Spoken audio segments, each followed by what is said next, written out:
Olha, eu nasci num lar cristão, mas como a maioria dos adolescentes, quando eu cheguei à adolescência, eu me desinteressei pelo Evangelho, muito embora sempre acreditei de coração na Escritura Sagrada. Mas como todo jovem sonhador, adolescente sonhador, sempre vem aquele desejo, aquela inclinação por conhecer o mundo, o outro lado da outra face da moeda. Foi o que veio na minha mente, no meu coração. Por exemplo, uma vez eu fui a um baile escondido do meu pai e da minha mãe, e cheguei à porta do baile, do salão, e vi aquele arrastapé, aquele movimento, música bastante agitada, e eu pensei, é isso que eu quero. Pelo menos até uns 30, 40 anos de idade, para depois então repensar minha vida e procurar o Evangelho, procurar me enquadrar na Escritura Sagrada. Mas antes que isso acontecesse, eu fui alcançado pela Palavra de Deus.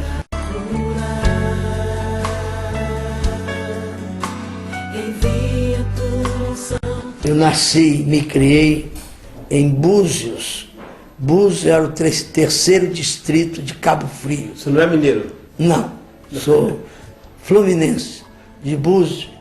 Certo. E hoje é um município, tem pouco mais de 10 anos de emancipação, e foi lá que Deus me achou. Eu sou de origem muito pobre, meu pai era pescador, depois veio a ser carpinteiro, pedreiro, e foi nesse ambiente em que eu fui criado. A maioria dos meus parentes era analfabeta, e eu sou uma coisa assim especial no meio da minha família, porque eu sou o único que consegui romper essa barreira da pobreza, sem estudo, etc., até alcançar o que hoje tenho alcançado. Eu sou metodista do Brasil, como antigamente se chamava, desde a minha origem, desde a minha infância. Certo. Só aos 17 anos que vim a conhecer e a participar do movimento metodista.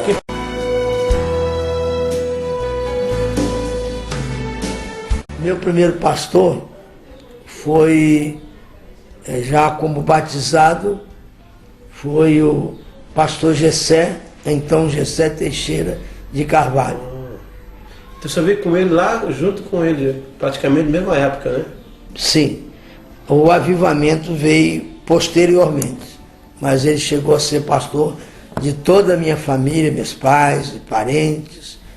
E a irmã Naimar, o senhor conheceu naquela região também? O senhor conheceu... A irmã Naimar, ela é de Porto do Carro, pertencente ao município de São Pedro da Aldeia. É uma distância de aproximadamente 20 quilômetros entre Búzios e Porto do Carro, assim chamado. E aí vocês casaram na Igreja Juliana já, no caso? Né? Ah, sim, eu já pastor. O Ilvan e o Fábio também nasceram nessa época da Igreja Juliana também? Ah, sim, sem dúvida.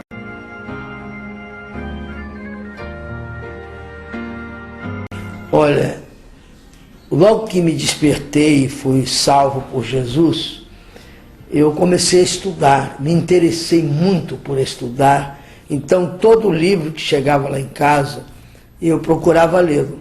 Foi tentar conhecer a história do metodismo, isso desde os primórdios da minha conversão.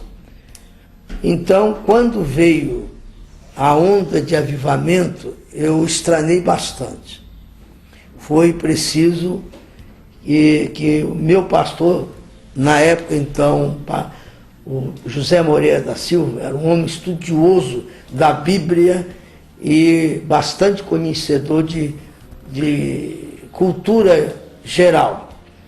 Então ele teve que gastar comigo 3 dias seguidos com a Bíblia aberta e eu contestando todo esse movimento, a base desse movimento, porque a gente no início começou a perder alguns irmãos para a Assembleia de Deus.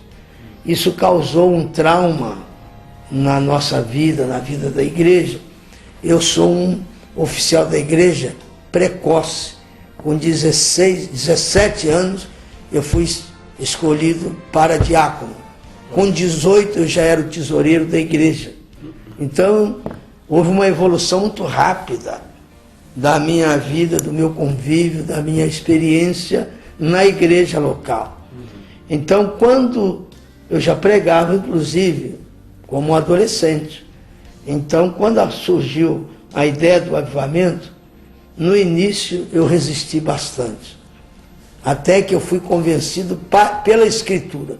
Mesmo assim, até aquilo assentar no meu coração, ainda foram mais uns 2 anos aproximadamente, até eu começar a buscar de fato a experiência do batismo com o Espírito Santo.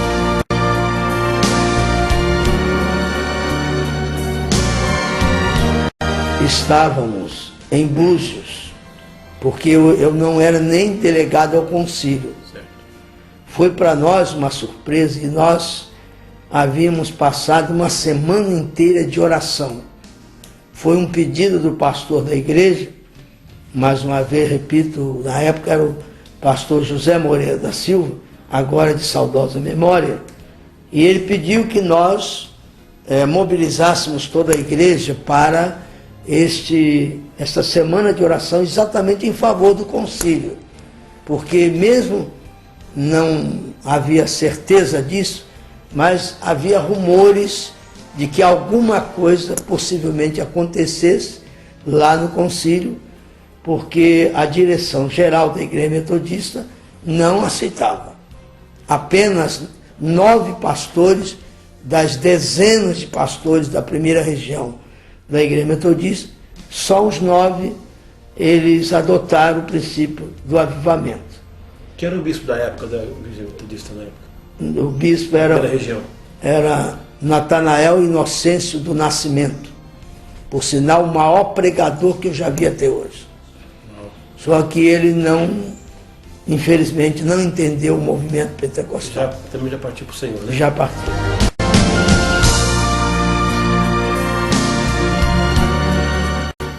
Olha, simultaneamente a este movimento, os pastores metodistas, os interessados em avivamento, eles começaram a rebuscar a história do metodismo e começaram a perceber que tudo que eles almejavam exatamente foi o que deu início ao despertamento de John Wesley no século XVIII. Então, essa coincidência, talvez providência de Deus, fez com que eles, então, vindo a acontecer o rompimento que aconteceu, imediatamente surgiu a ideia de sacramentar o nome wesleyano em virtude das mesmas experiências de agora terem acontecido no século XVIII, com John Wesley.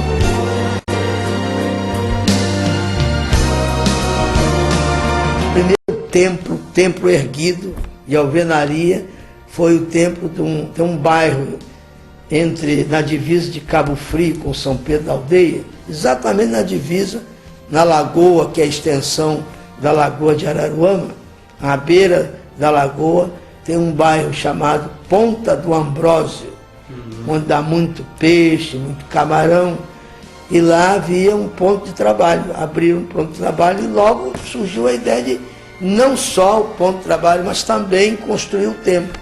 Então foi o primeiro templo construído da Igreja Wesleyana no Brasil. Ele existe ainda, esse templo? Existe, está lindo.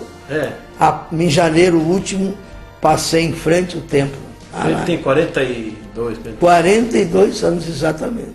Meu Deus. Ele foi construído em poucos meses.